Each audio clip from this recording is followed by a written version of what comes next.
It is a world of darkness. The sin of Cain has spawned the cursed horror that stalks the night in search of living blood. The kindred have long been a secret influence through all ages of human history, plotting against each other in a never-ending jihad. Their immortal progeny are among us to this day, hidden from the eyes of humanity by an elaborate masquerade.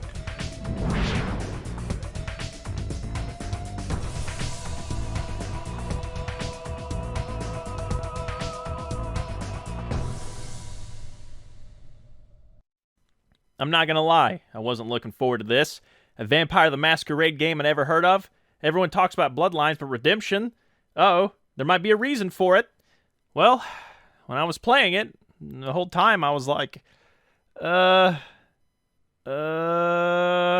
Before we go further, though, let's talk about Windows 10 compatibility. I played the GOG version for this video. I have the CD-ROM, but I play the digital versions when I can. That way, if I recommend something, I know they work, because I know I'm one of the few people that amass outdated media. Anyway, 1920 by 1080 is supported in-game, but the cutscenes stay small and crusty. Just how I like them. Widescreen makes the FOV fairly stretched. It makes it seem like your nose is to the ground. It didn't bother me, but there is a fix out there. I'll leave a link in the description. There's also a brightness bug. Changing the brightness does nothing. There's a sections where you just can't see anything. So getting DG Voodoo solves this problem. Now I can see, but OBS doesn't detect the changes. In post, I brighten the video so you can see what's happening. It's still a bit jank, but just know once you use DG Voodoo, you can make it look how you want it to. I'll leave a link to the thread that talks about it down below. Now you're ready to play, but there's no tutorial, so you might want to look up controls or take a moment just to tap buttons. Doing the caveman method of just slamming the keyboard led me to discover HUD toggle and first-person view. First person's temporary, you can't move while in it unless you click somewhere then go into it. But first person mixed with HUD toggle makes it great to just soak in the scenery. And that's the first point I want to make. This game is pretty beautiful for 2000. Just taking a look at character models and the landscape just shows how much work was put into the visuals. I absolutely love how this game looks, even the bishop's disgusting face. The art direction is just spot on for a gothic vampire game. I can't praise the visuals enough. The audio works pretty good. The OST is fitting for most environments and adds to the atmosphere.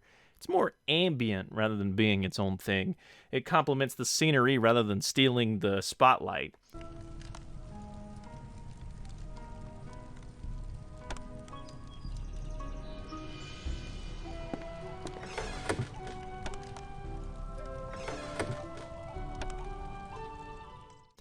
The voice acting is, well, it's hit or miss. Sometimes it's great, while other times it can be questionable. But I've heard a lot worse, so I can't complain too much. Hail, good Sir Knight, and welcome. They do say you seek to cleanse the minds of evil. Oh, these demons have brought great suffering to the good people of Prague. Our craftsmen have no silver for their wares, and many proud families now beg for their bread. Please, accept all that my humble end can provide, and the blessings of the Lord be upon your quest.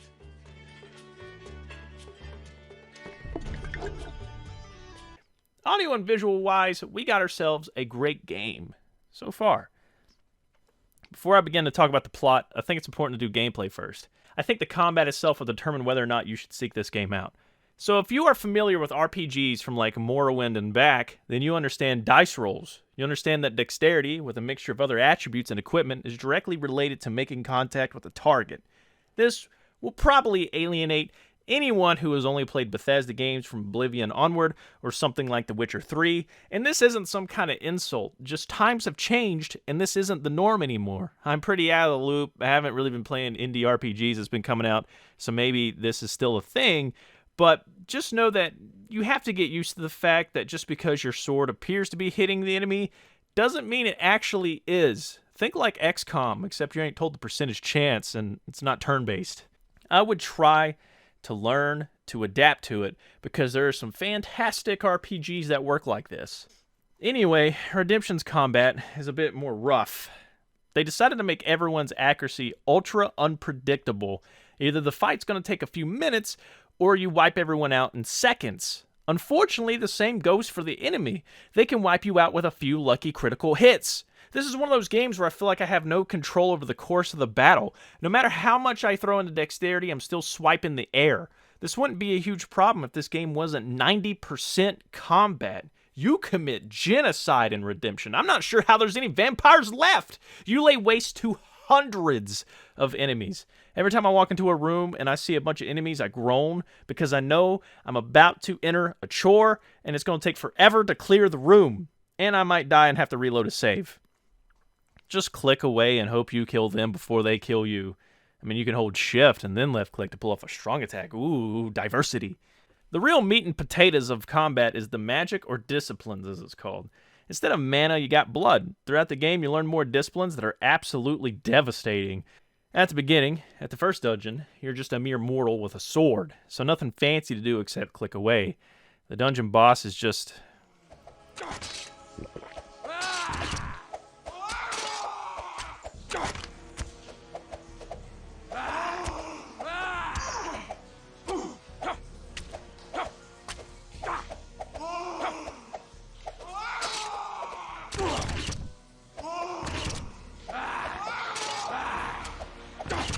yeah, it's really boring.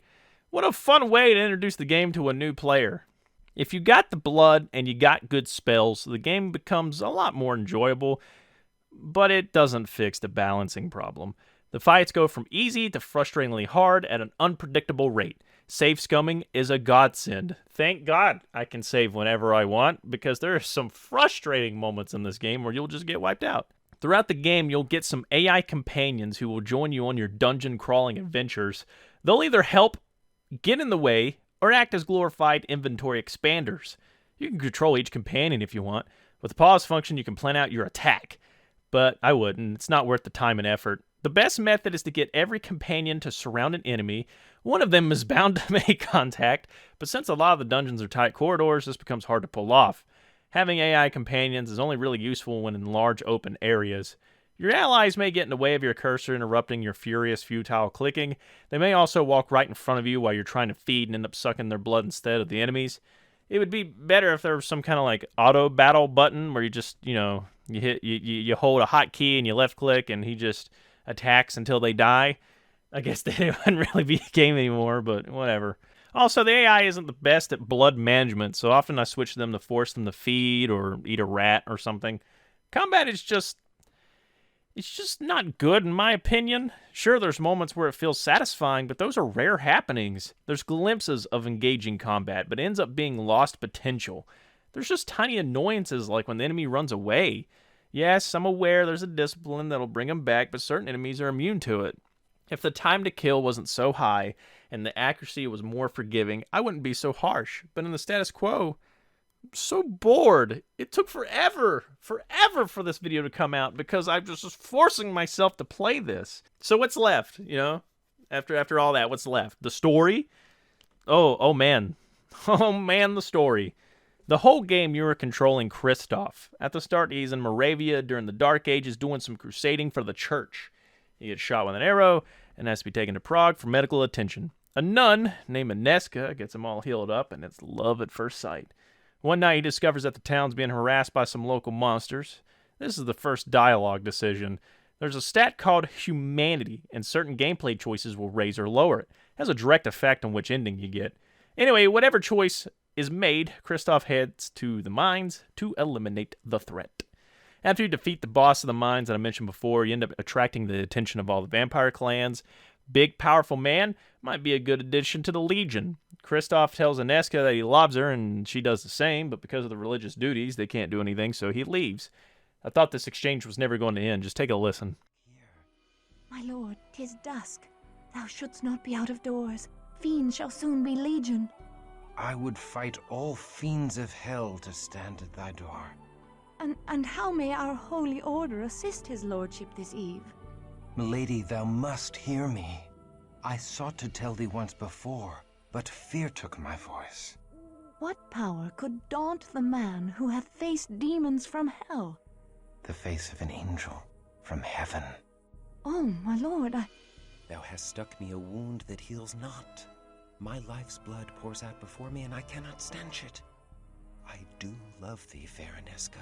I do love thee with a passion I have never known. My lord, I must protest. Such love is an affront to heaven. If thou deny me, I am undone. I cannot deny thee. I too am afflicted with a wound for which thou art the only cure. Ah. My soul fell when first I beheld thee, and now my heart is cleft in twain. My love of God and my love of thee. While out and about, the clan that ultimately steals Kristoff is the Bruja, and the leader, I think, turns Kristoff into a vampire. It's called embracing in the Masquerade universe. Then she just starts talking. You know, you might have questions like, what the heck is a Bruja? And this chick definitely, explains it. And I cut everything out the monster said in the mines, and she definitely threw up lore on the screen. Then there's this old hag, and she talks for a while, if you let her. I mean, this is optional. All right, look. If I'm bored with the gameplay, I won't be driven by plot developments. A good story doesn't save a game for me. You know, I usually tell people that I don't look for good plot in games. I'm more of a gameplay kind of guy, but I don't think that's entirely true. I think what's more accurate is that a plot doesn't make a game for me. Like, I'm not going to play a game because it has a good story if I don't like the gameplay.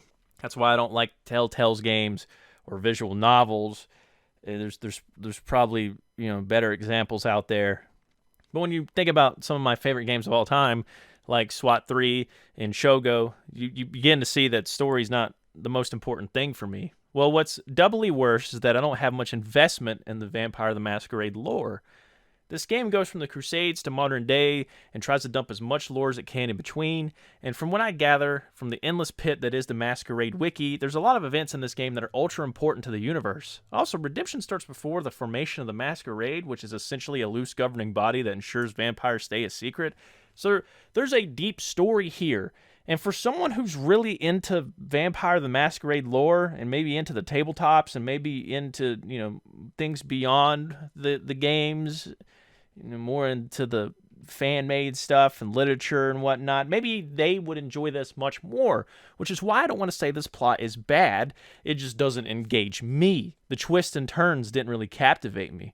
Pretty sure it requires someone with investment in the lore who can either like or tolerate the combat.